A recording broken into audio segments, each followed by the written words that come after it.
I felt like, but going to prison was definitely what made me who I am. What was it like for you growing up? I went from just being in and out of the streets, being involved with gangs, inadvertently, getting myself in prison. I went to prison, did a couple bits, ended up moving to Florida for a little bit. That's actually where I did my prison time. What was the longest tattoo that you ever had to do? Like, what was the longest tattoo session? I would say it was about...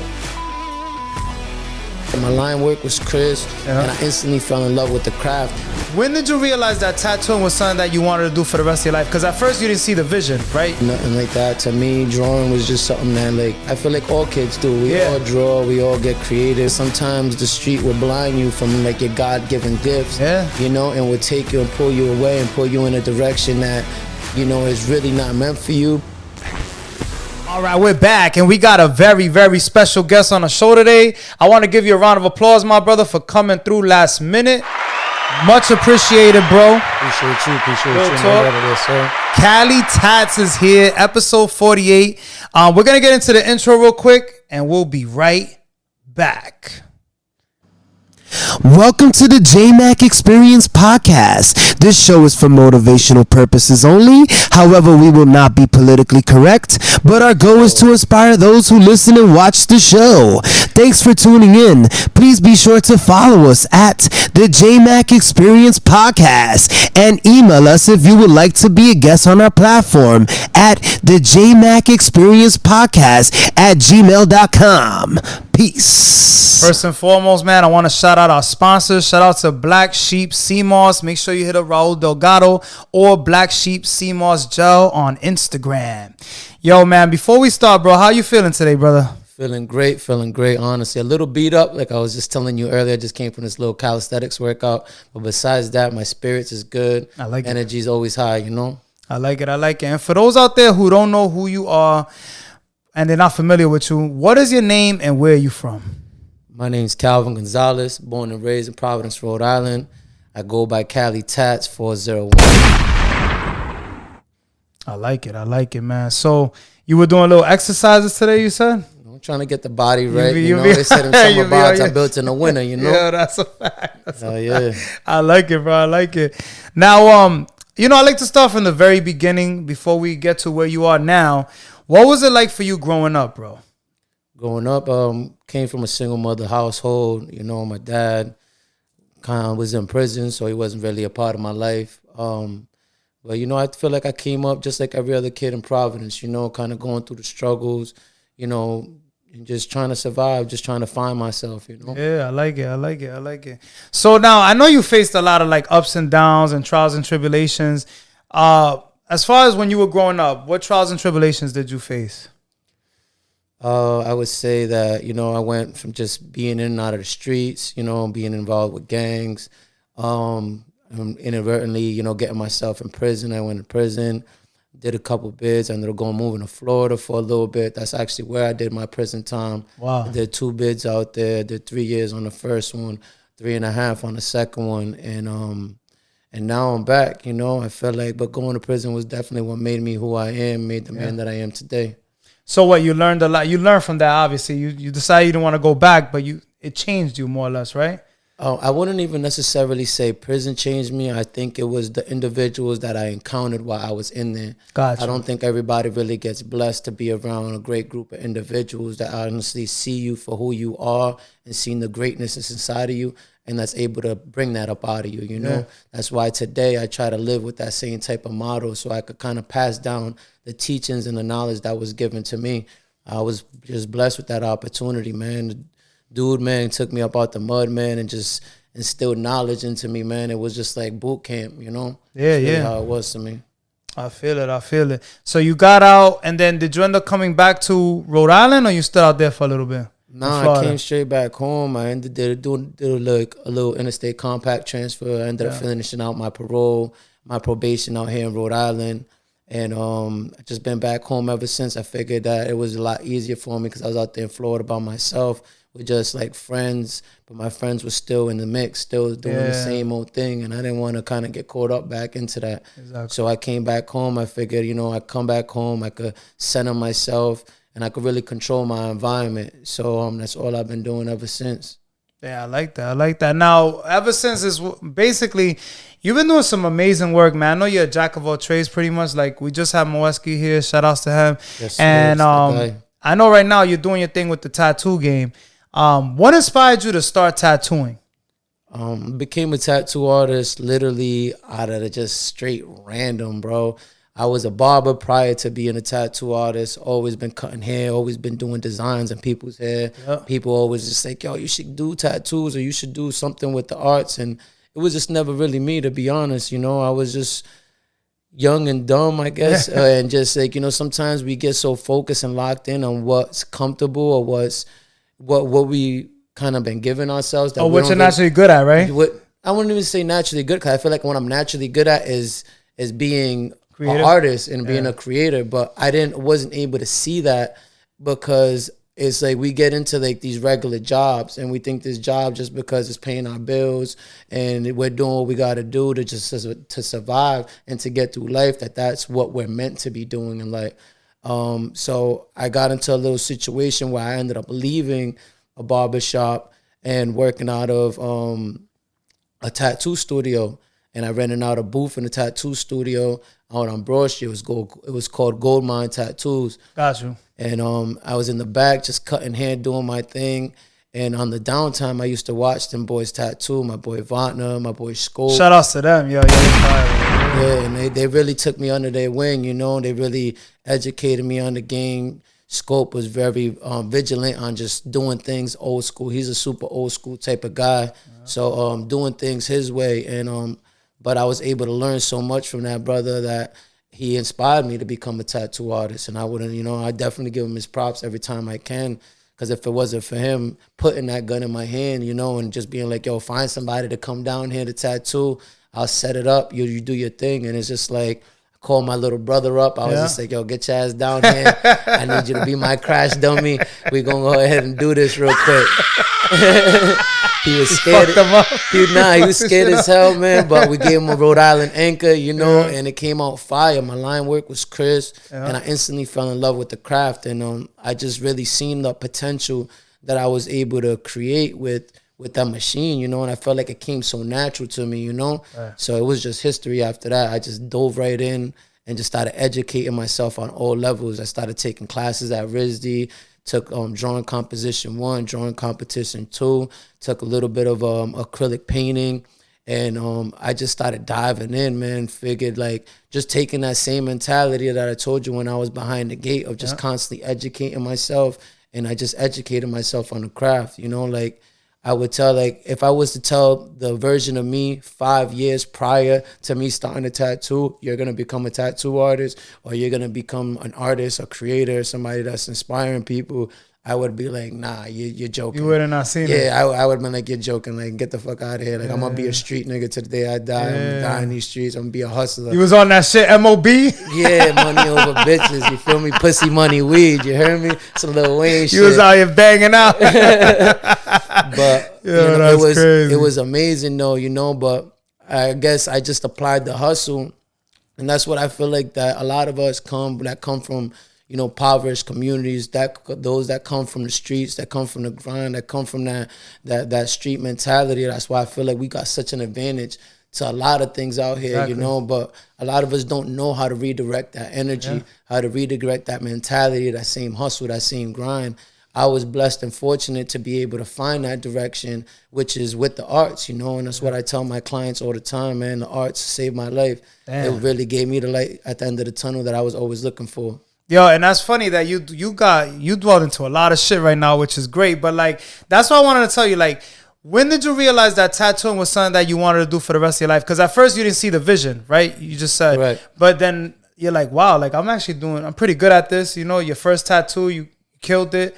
Like, did you realize at that moment when you did the anchor, like, you know what? I think I want to do this shit. Like, this is something that I really want to do. Yeah, instantly. Like, literally, instantly. As soon as I did that piece, I was just like, oh, shit, not to toot my own horn, but I was like, yeah, I'm better than a lot of these niggas already out here. Just off of that one piece. One tattoo. And then it was just like, yo, I just kept going, and I just didn't want to give up, and just my relentlessness, my stubbornness. And you did the groundwork, too. Yeah. Like you say you took class at RISD. That's fucking awesome. Did you draw when you were like growing up? Were you like, did you draw any type of art or shit like that? Or you just picked all this up after doing that one tattoo? You started just going hard with it. So I would say like I drew as a kid. I stopped drawing though when I was probably like about 12, 13 years old. Gotcha. And then I just never picked up a pen and Let it go. paper, never did nothing like that. To me, drawing was just something that like, I feel like all kids do. We all draw. We all get creative. We all, that's what they tell us to do in class, Yeah.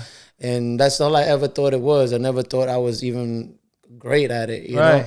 But it's just like I said, sometimes the street will blind you from like your God-given gifts, and will take you and pull you away and pull you in a direction that, is really not meant for you, but you're such in a survival mentality that you just want to be able to get it. You either want to look good for your peers, or you got to look for good for the environment or your neighborhood or the situation that you're in. And sometimes that redirects you in the wrong path that's really not meant for you, And that's the one thing that I give grace to.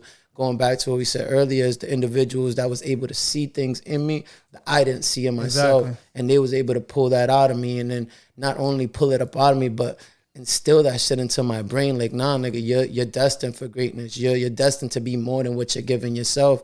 So once I've applied that knowledge and applied that mentality, bro, I just live fearlessly, bro. That's why I do so much right now. It's just like I try to do everything that I wish somebody always had the courage or to do for me. That's why even my kids now, man, I empower them to be in the sports, to constantly put themselves in different things, challenge them even with reading books and just doing different things creatively within the household, within school, within all of that, because I didn't have that, growing up. Yeah, that's awesome. I like that. So, getting into some funny, like crazy shit, what was the longest tattoo that you ever had to do? Like, what was the longest tattoo session? How long did it take? I would say it was about 20 hours, bro. Literally like a straight full day. Yeah, I was kind of heated. And the only reason why I was heated is because, all right, so one of my boys, he's actually from out here, my boy Kev. Shout outs to Kev, man. Yeah, Kev Bonds on social media, man. That's my guy. So he booked me. He booked out a tap out session. He's like, yo, come out to Cali. He's living in Cali right now. He said, come out to Cali, do my tattoo, and then we could go out, chill, enjoy the city. Bro, I literally landed Friday. I didn't stop tattooing until Saturday night. And then I had to leave Sunday. So it was just like I literally spent the whole weekend. Hold on, he sat through the 20-hour tattoo, bro, though? I don't know how he did it. He must have been on some perk freaking thousands. I don't know how he did it. He was numb, bro. All I know, I'm going to tell you, I don't know how I was on What did you tattoo? What did you tattoo? It was a full back piece. It was it was basically a military mythological theme. So it was the Kraken taking down like a couple ships. Yeah. And he was sinking some ships at the bottom. That was at his lower back. And then it had some military airplanes at the top. You gotta send me that picture, dropping missiles and all of that shit. Shit's fire. And then in the middle of his back and some graffiti lettering, it says "War Ready." Oh, so you did the whole you finished it? I didn't. I didn't get to finish. But I honestly still got to go back and go finish that. So yeah, but we got a lot of work done. How far did you get? How much were you missing? Like at the end of the 20 hours? That's a long fucking time, bro. I would say we got a good 75% of the way. I got the whole lower section, which is the Kraken, underwater theme, him pulling down a couple boats, and then I got a couple fighter jets on the top, and a couple like bombs and like parachute men like kind of jumping off of him. But I still need to finish the middle of his back, which is I want more like planes like crashing, exploding, maybe a couple bombs being dropped from the fighter planes, and just really get creative with it. Yeah. Man, that's fire. So he really sat. I still can't believe he sat through that. He sat through the whole shit. You probably couldn't believe it either in your head. Like, damn, he's still going. This fucking bro. We at hour 18. He's still. The crazy thing is, bro, after I was done, it was like 6 o'clock in the morning. I said, yo, what is there to do, bro? Like, I gotta go to sleep. I gotta see Cali, bro. I want to go out, bro. So I go and leave his crib, bro. I go outside, bro. I ran into the illest coyote you ever seen in your life, bro. What I'm talking about, this coyote was bigger than you. I literally opened the door and said, nah. I'm going to bed. I'm going back inside. That was a message. That was a message, but my hard-headed ass, I waited like 30 minutes. I went back outside. The coyote was gone. And I was literally just walking around Cali, man, What part of Cali was you at?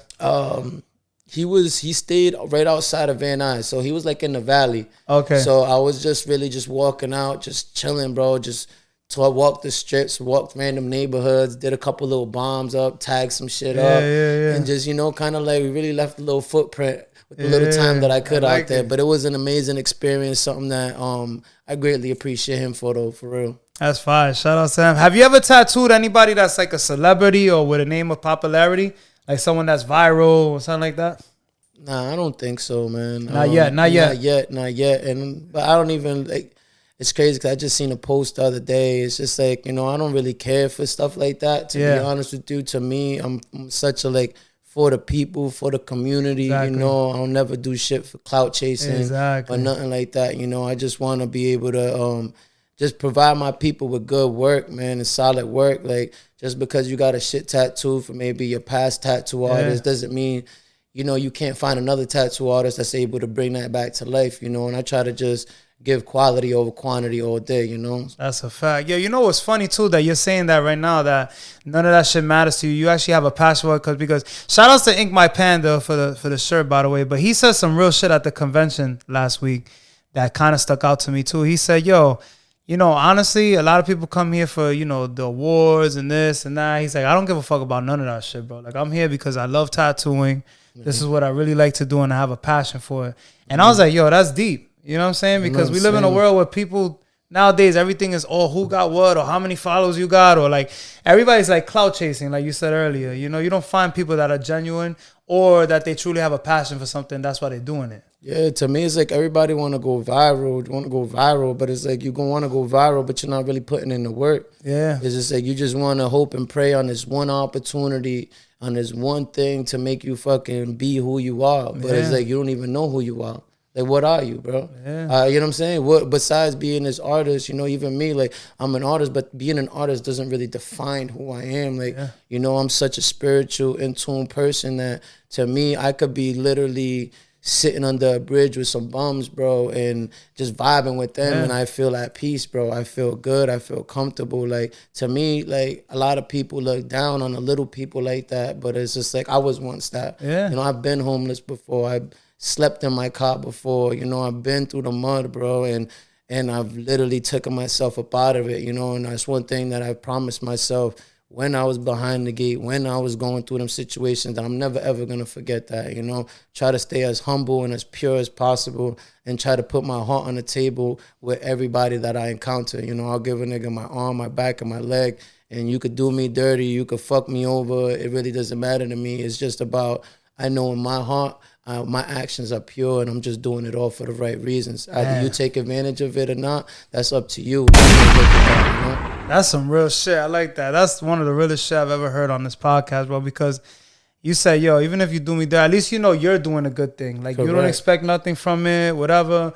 And even if they fuck you over, you just take notes of it. But you're like, you know what? At least I'm not the person that did them wrong. Correct. You know what I'm saying? And I think that happens to a lot of, like, even myself, like, I've been through ups and downs too, and I'm still going through a lot of ups and downs. But, like, I've learned from that too. Like, not everybody that you meet has good intentions also. You know what I'm saying? Like, you got the love for people, and, but it's not always the same with everybody, So you just got to be careful with that, I feel. And I also feel like it's like sometimes when you go through so much, sometimes we allow that to change us and kind of build up a hard callus around us.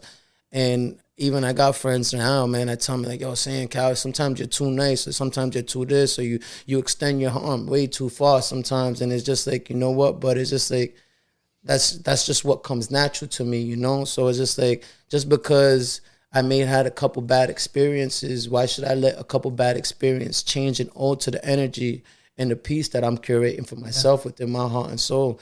And that's what it's all about. Yes, you got to be wise on every move that you make while moving forward after passing that experience. But at the end of the day, if you continue to keep allowing yourself to be abused, then the abuser is no longer the one that's at fault. You're the one that's at fault, That's true. That's true. That's some real shit. What's the craziest suggestion that somebody wanted you to tattoo on them? Oh my God. we gotta get, because I'm always asking, bro. Yo. And I haven't got some people keep it real, some people don't. So Nah, I'm gonna keep it a buck. I think you know this a little. I think I told you one time we was at the convention. Yeah, I think you did. You told me last week. Yo, we got mad good footage coming on the way, man. Yo, I literally had this weirdo, man, crazy guy, crazy guy.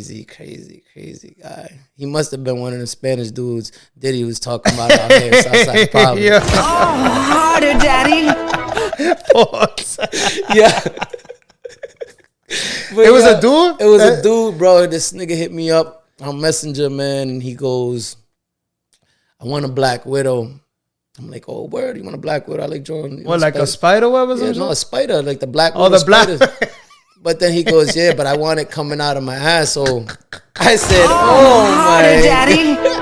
I said, cut the bullshit. So me going on with the flow, I go with the flow, and You I thought said, he was fucking around, though, I thought right? he was joking. So I said, yeah, just give me $2,000. I got you. Yo, he said, all right, I'm going to send a deposit right now. I said, no, whoa. Let's pump the brakes real quick. Let's press pause. I'm just joking. No amount of money is ever going to make me do that shit. So wait, he sent you the bread and everything? Or he Nah, didn't? I didn't let that happen. I didn't allow Yo. that to happen. I did not allow that to happen. He was dead serious. Yeah, he was that serious, though. Oh, nah. So you got to know when to draw the line. And Yeah, at some point, it's like, yo, $2,000. You thought he was going to give you the bread, huh? That's why you Yeah, I sent the felt 2,000? like if I would have sent him the Cash App, he would have shot it. No, but when you mentioned the 2,000, you said, let me give him a high price. You probably thought he wasn't going to do it. I thought he wasn't going to do it because it's like, damn, I ain't going to pay $2,000 for that. But this nigga said, okay, so goddamn fast. What I'm talking about, not even a second. That yes came He must have been looking at your phone like. That yes came by so quick, it was crazy. Yo, that's fun. Anything else besides that? I mean, that must have been the craziest shit, but like, what about a female? For the females, nah, man. Crazy experience I had is just maybe just a female really, really super getting like very turned on while I was giving her, giving her a tattoo by her midsection. Like that too. And it was just like, I don't know, it's got a little uncomfortable, It's just like I can understand, but sometimes keep them comments to yourself. Like I'm actually just working, trying to be professional, But yeah, it gets a little weird. Yeah, that's fucking especially crazy. Especially was a ducky too, so it was just like, that go. No, I fucks with it. Now, has anybody ever backed out of doing a tattoo? Like literally, like once you started the tattoo and they're like, you know what? I don't want to do this. Have you ever had that happen to you too? Yeah. I think the person I'm talking about might see this shit and is gonna be laughing. I ain't gonna mention no names. I literally drew a line on her back. And she's like, nah, I can't take it. I can't take it. And just walked off. Just walked out. Yeah, but it was a free $100 though. I got $100 off of it just pulling one line. I said that's a win for me. Bro. Yo, so you get so that actually happens. I know me, once they start, even if I'm in fucking super pain, I need that tattoo done. Like you know what I mean? People really walk out. Bro, I had people walk out, people throw up, pass out, throw up. And what's crazy is it's usually the dudes that usually the people that end up getting nauseous and sick. It's usually unfortunately men, man. Really, like a lot of men just really can't take no pressure. And it be the ones when they be talking mad shit though. Yo, I'm gonna do my whole body, son. I'm about to get mad tattoos. Yeah, it be those people too, right? All of that. Yo, the big meatheads that be in the gym looking all brolic and shit. They come in trying to get a whole sleeve in one session. I do get like 30 minutes in. They're like, I need to stop, Cal. I need some water. I need some candy. I'm like, come on, my boy. But then you get this little girl that's like 4'11", 80 pounds and shit. She comes in, gets her whole ribs from leg all the way up to her ribs, and she does it like nothing. Like a champ. But women are strong being, man. They're powerful creatures. I mean, they pushing out babies at the end of the day, too. They're powerful creatures, man. Yo, that's fucking wild. What about, like, has anybody like overreacted? Like they start screaming obnoxiously, and you're just like, yo, I can't do this. This is too much. Oh yeah. And you have to stop screaming the whole time. No, I'm gonna keep going. Oh, you find it funny? As long as they're going, I'm gonna keep going. But they be screaming like a motherfucker. Yeah, really? I had a couple screamers. Crying? Yeah, crying and screaming everything. A couple of them. Yo, that's crazy. These are some good questions. I had to ask these questions because nobody really asked these. You know what's funny though is that I had one chick, she's screaming her ass off, right? She's with her homegirl. Her homegirl's like, bitch, you need to stop screaming. You was just motherfucking had this big ass dildo in your ass last night. I'm like, I said, oh my. Harder, Daddy. I said, that shit's crazy. Yeah. I said, you have to put your friend on blast like that. Yo. She was just like, the way she acted, I had to. I said, hey. Boy, Yo, the shit you hear that. probably while doing tattoos, because people that, people are drinking, sometimes smoking, so they're lit when they get these tattoos. So you hear some wild shit. Probably. Wild shit, bro. I'm talking about The bochinche, all types of shit. I love about my job, though. I love it. You just did like this. Smiling. Cali TaTs, ladies and gentlemen. Yo, that's hilarious. Yo, how do you feel about numbing cream? Do you think it actually works? And do you use it with certain clients, like the ones that you think they're going to be bugging out? All right, so at first, I'm saying I'm kind of old school. I'm really not against it. To me, I've never used numbing cream on none of my tattoos. Gotcha. I feel like tattoos are meant to be felt. Yeah. Like going through that pain is it's what's getting a tattoo is all about. Like that's what makes it all worth it. Right. But as an artist, and applying the tattoos, it's all about my clients just being comfortable, right, and lasting throughout the duration of the time that I'm working on them, and me being able to produce the highest quality work possible. Exactly. So to me, I'm not against numbing cream.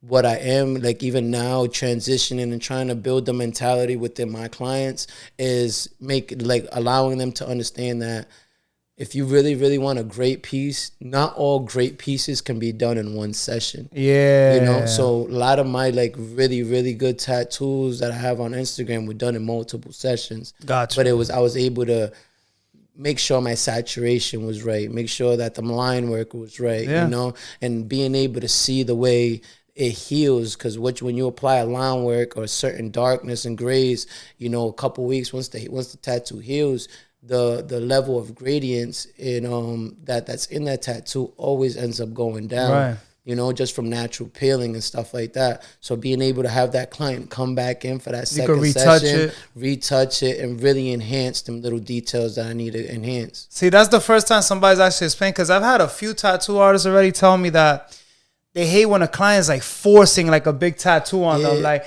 they rather do sessions as well, but they never told me why. So now I understand why. Yeah, and a lot of people really look at it as they look at it as the money situation. Oh, you're just trying to get more money out of me. It's just like, nah, I'm really not trying to get more money. I'm just trying to make sure that I'm giving you the best quality tattoo that I can. But usually, I don't know, I'm not speaking for no other artists, but I'm hoping that most artists do this, as I always end up giving them a discounted rate on the second session. And even on the first session, because I look at it, it's not fair, for them to bust their ass and work all week or work for the last 2 weeks to then come to me and just give me their whole paycheck, unknowing that they got bills to pay, they got kids to feed, they got food to put in their mouth, you know what I'm saying? So I always bless. Always. Yo, that's some real shit, because that was one of my questions right now. What's the most you've ever made off of one tattoo? Like a quick tattoo? Or what's the least that you'll take for like something quick? It could be like a small tattoo. Like, yo, shout out to homeboy at the tattoo convention, by the way, too. He got his first tattoo. First tattoo, that was crazy. On the spot. I can't wait to edit this video. That shit was fire. That's kind of like a trick question. So, like, my shop minimum's $80. $80 for you to even consider anything, right? Yeah, for me to even consider. It could be just a line. It's going to be $80. Exactly. Excuse me. I charge $150 an hour. Okay. But sometimes people get scared when I tell them hourly rates. And it's just like, all right, you're going to take 20 hours. I'm going to give you a flat rate. But sometimes what they don't understand is I'll give a person a flat rate and be like, yo, I'm going to charge you $500, $600 for a tattoo or whatever. But then I'll get it done in 2 hours. So you could have paid $300 for that piece, but now you ended up paying $600. That's the trick, yeah. Like, it's not a trick, but it's not a trick. You gotta roll with the dice. You gotta have faith in your artist. You gotta know what he's able to produce. Sometimes paying hourly rate, and that's honestly, I'm kind of telling that's like a little trade secret. Yeah, you just got an exclusive on the Jmack Experience. But no bullshit. Podcast. But like sometimes going to hourly rate is always better. Especially when you got a tattoo artist that works efficiently, properly, and at a good, decent speed. Not saying some artists are slow as shit. Yeah, be smoking a blunt, take a break. Cigarette breaks. No, nigga, when I'm working, you know. On the phone. All of that, I'm working, you know. So you try to get that shit done in and out. You trying to get that tattoo done, good quality. Yeah, I just lock in. When I'm working, bro, I lock in. I don't really, there ain't no phone breaks for me. There ain't no none of that. It's like we gonna break. The only type of break I'm gonna give you is if the client requests it, you know. Exactly. But to answer your question earlier, I would say, and I'll send you the picture of this tattoo. I charged this dude, I think it was like $700. I got the tattoo done in an hour and a half. Damn, bro, that's fucking and crazy. It's a fire piece. What I'm talking about, a fire leg. Oh, you gotta send us like a It's a wolf in the wilderness, and it's like a beautiful portrait of a wolf, bro. It's amazing. And he was one of the people that didn't want to do the hourly. Didn't want to do the hourly, but I was like, all right, he would have saved almost like $400. More than that. That's crazy, bro. I like it. Now, what's your style of tattooing? Like, what kind of style do you bring to the table? Cali TaTs style, baby. I like it. You know, it ain't even like I'm such a versatile artist. You know, there's literally no medium that I cannot do, bro. Like literally. So you do realism, you do portraits, all types of shit? I'm doing it all, bro. I said it. The only thing that I would say that I not say that I cannot do, but I haven't really working on it, indulged in it yet, is color realism, color realism portraits. Gotcha. You know, but everything else, I got it. Those are the shits that look like a picture, more or less, right? Like it looks like an actual picture on your skin. Real picture, real nice saturation, real color realism. You know, there's people that are nasty with color, bro. Like, yeah, that's a whole different genre. Yeah, that's just crazy. Some people also, they're being put to sleep to do their tattoos. You seen that shit? Yeah, honestly, I wouldn't mind that though. You wouldn't mind doing that? Pay me 100 bands real quick to go tattoo a nigga while he's sleeping. He ain't feeling no pain. I could just work my exactly. I'll take that all no day. Interruptions. No interruptions. No nothing. I'll put my headphones on and just zone out. Lock out, yeah. Because that's another thing too. They don't understand, like, tattooing is funny that you was a barber at first too, because tattooing también, you're like kind of a counselor because you're building conversation, you know, unless the person, see me when I get a tattoo, I don't really talk much, but there's some people que hablan con cojones, bro. You fucking talking the whole 3-4 hours, right, that you're doing the tattoo, no? Nah, to be honest with you, you try not to? I'm not, like, it depends. It's all about energy. It's all about if you get the individual that you vibe with. Some people, they come in and just put their headphones on and just vibe out. Yeah. And they really don't want to talk because they're dealing with the pain, you know? So then, you know, I kind of like sessions like that because then I really just get to lock in. Right. But then you got the talkers that they just want to talk to you the whole time and you're like, yo. You're trying to focus. I'm just trying to lock in on this, you know, like, yeah, I'm going to answer a couple questions. We're going to vibe out, but I'm just trying to really get to where I need to get to on this piece. But either or, at the end of the day, it doesn't matter, you know. That's honestly one of the next things that I really want to start implementing in my tattoo sessions is kind of like just a real, like a spiritual meditation and just an understanding within my clients is if they want to be able to do that, you know, and really have like a session where we're just sitting there vibing for 15, 20 minutes before we even start tattooing and just building on whatever we need to build on. Maybe, you know, you have some things you got to get off your chest and you just want some unbiased opinions from somebody that's not in your immediate circle. Or whatever the case may be. Not saying that I'm trying to be a therapist, but it's like sometimes we need to let shit out, you know, and just holding shit in. So if I could be that space and I could curate a space to allow people to be comfortable and to feel good and then give them some beautiful artwork afterwards, why not, you know? And you're building a relationship at the end of the day. Remember, these people are trusting you to do something on them that's going to be on them for the rest of their life. You get what I'm saying? Yeah, so it's like in the tattoo industry, they say, man, like, when I give, you know, when you give someone when a tattoo artist gives a client a piece of their artwork, you're also giving them a piece of your soul, right? You know, so there's something that you created, your piece that's gonna go with them for the rest of their life. No matter if y'all talk, no matter if you don't, you know, you're constantly gonna have that constant reminder of like, damn, this tattoo artist did this, and that's why I always try to give my all and my best, you know, to all my clients. I like that. Do you have any do you prefer to freehand or stencil out your tattoos, or do you do a mix of both? I do a mix of both.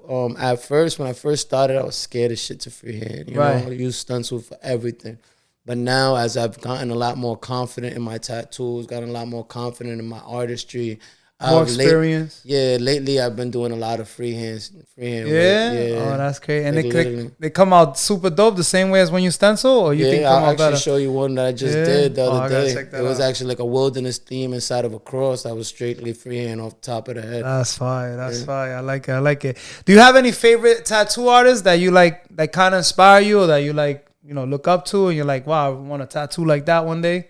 Yeah, for sure. Not that I want a tattoo like him. One would say he's actually from Providence, Rhode Island. His name's J Lobster. Shout outs to J Lobster. He's one of the artists that when I first got into the game, seeing the way he moved, seeing the way that he was able to come from Providence, move to California, get into a real highly recognized tattoo shop, and create a career and a unique style that is just him, you feel me? And he's like world renowned now with his shit, you know? Wow. And I respect him to the fullest for it, you know? I'm actually waiting for him to come down here I think he's coming in December, and I'm gonna get The Mind is the creator, The Mind is the creator of all realities. Fire. I want to get that on the back of my neck, and his style, which is like a graffiti font style. I like it. He's gonna do that on you? Yeah, I want it from ear to ear on the back of my neck. Huge. Oh, that's sick. That's sick. So, yeah. Yo, and not for nothing, bro. I see that you do a lot more than just tattoos. You partake in art battles. You just did I think you did makeup for an event that just passed this weekend. And now you're doing screen printing. How did you get into that? To the screen printing? The screen printing thing, yeah. I got myself a laser embroidery machine, and I was just really just trying to be the master and the creator of everything that I'm doing. I was sick and tired of going to outside sources and getting head crack to try to get stuff to promote my brand. You know, to me, I never lack. I never spare a dollar when it comes to my brand, when it comes to marketing, when it comes to the things that I'm putting into myself, you know. So when I would go to these other individuals, other businesses, I seen that they was just overly charging on certain things, you know. So I said, you know what, let me buy my own machinery, get my own things going, and I'll do it myself. Yeah, I'm applying a little bit more work on myself, but it is what it is, you know. That's honestly something that I don't half-ass? Nah, it's not the half-ass, but I don't run from it. I don't run from hard labor. I don't run from work. I don't run from being able to work. Some people are like, oh, you need to work smarter, not harder. But it's just like, damn, if you ain't working hard enough, then what do you got to be working smart for? You feel me? Yo, and for that, thank you for the shirt as well. I just didn't have time. My plan was to wear it when we rescheduled, but and you guys both came last minute. I appreciate that, real talk. But the shirt is really good quality too. I was looking at it. I still got it in the plastic. I like it. It's heavy duty, man. You know, I got a lot of box tees. I like I said, to me, it's all about quality.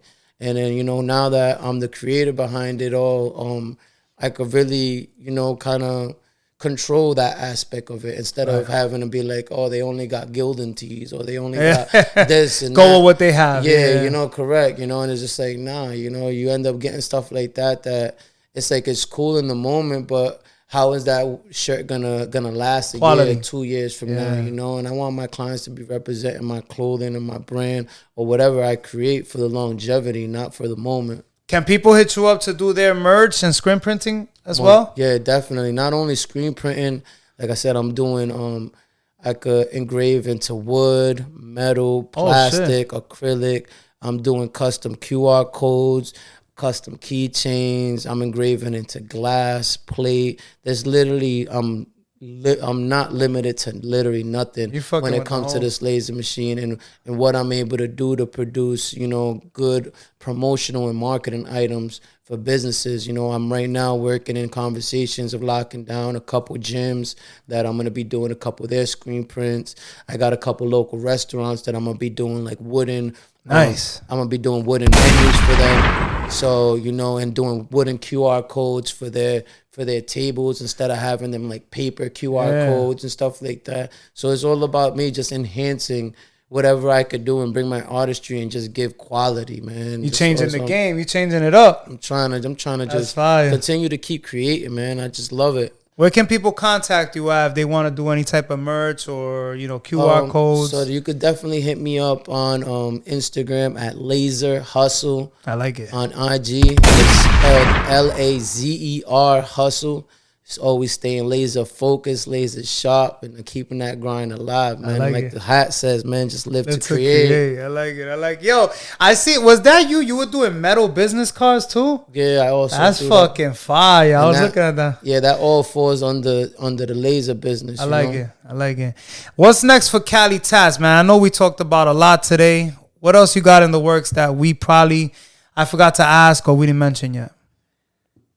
What's next? I would say, man, right now, just off the top of the head, is really getting into, with my boy Moet, man, and trying to put some together, like some short films, really getting into like the theater stuff. Doing this makeup this past weekend really kind of like super inspired me, and it was my first time ever doing it, and I had so much fun just being able to see the whole process from beginning to end, and super exceeding my expectations. So like, I really want to get, as crazy as this sound, I really want to get into the makeup. I want to really get into the makeup. Yeah, they got mad TV shows that do that shit too. Yeah, Hollywood hire me, you heard? Yeah, for real. You heard it first on the Jmack Experience podcast. How long did it take you to do that? It took me about 2.5 hours. 2.5 hours. That shit came out dope. Thank you. Yeah, I was like, oh shit, that shit's fire. Do you plan on doing any events like that coming up? You got any shows coming up or events? Yeah, I got the experience called the Art Experience. It's gonna be this Saturday. I'll be there. That's gonna be a crazy event. I'm gonna be doing a live tattoo session while I have the most amazing, impeccable, talented people from my city, from Providence, Rhode Island, man, performing. We're gonna have live rappers, poets, R&B artists, singers. Everybody's gonna be on stage, man, just bringing their greatness to the stage. And they blessed me with the opportunity of being, the artist behind the scenes. So I'm gonna be, while everybody's doing their thing, I'm gonna have a client come in and I'm gonna be tattooing them while they performing. So I think that's gonna be dope. It's gonna be something new too that we bring into the city. That's actually some different shit. Hell yeah. Yeah, I'll definitely be there. Speaking of artists and performers, we're gonna get into album of the week. Album of the week on the Jmack Experience Podcast. Album of the week this week is Stabbed and Shot 2 by Benny the Butcher and 38 Special. You fucks with Benny the Butcher? Of course, my guy. Yeah. You heard the album yet? I haven't yet. You gotta check it out. It's on all streaming platforms. Make sure you check it out. We're gonna get into movie of the week. Movie of the week on the Jmack Experience Podcast. Movie of the week this week is Good Rich, starring Michael Keaton. You gonna check that out? Yes, sir. You heard about it? I have. Oh, so you want it? A lot of people I mention movie of the week sometimes. I mean, I guess everybody's into different things, but I can tell you into movies because I didn't think you was gonna know about that one. I'm a movie. I want to check that one out. I'm a Netflix, Prime, Hulu. You want it? Crazy guy, fanatic. Whenever I can, I like to lock into my seasons. I like it. Where can we follow you at once again on social media? So you can follow me on Instagram at Cali_Tats401. And it's Cali spelled with a C, CALI_Tats 401. I like it. Can you agree that all the experiences that you went through got you to where you are today? Most definitely. Fact. Definitely. I wouldn't take not one experience back. I don't regret Nathan. I don't regret nothing. You heard? I like it. Any advice for those out there who may be experiencing the same situations that you went through or are going through at the moment? I would say, man, live with no fucks given. Live with love in your heart. Continue to put yourself in the uncomfortable. Believe in yourself even when nobody else does. And know that you are worthy of everything that your heart desires. Facts. I like that. That was beautiful. Any last words or special shout outs that you would like to mention before we sign off? Big shout out to my baby girl, Kaylee Dela Cruz. You know, that's shout my outs love, to that's her. my heart. And that's about it, man. Big ups to my boy Moetsky, man. Shout out to Moetsky. He's the man behind the scenes, always making shit happen for your boy. And that's about it, man. And big shout out to Big Providence, man. I think it's a new up and coming time, man, right now in Providence, Rhode Island, and we're really elevating the city on a whole different way from all the creatives that are out here, man. Yo, it's a wave right now. It's coming up. We coming strong right now. Yeah, that's a fact. That's a fact. Yo, thank you so much for being on the Jmack Experience podcast, bro. It's always a pleasure and an honor to have you in my presence. Episode 48, Cali motherfucking TaTs. You know what it is. We're signing off the Jmack Experience podcast. Grah! Thanks for coming on the Jmack Experience Podcast. Be sure to come on for another episode every single week. Until next time, peace. Black Sheep Sea Moss. It'll make you want to slap your daddy. Oh, harder, Daddy.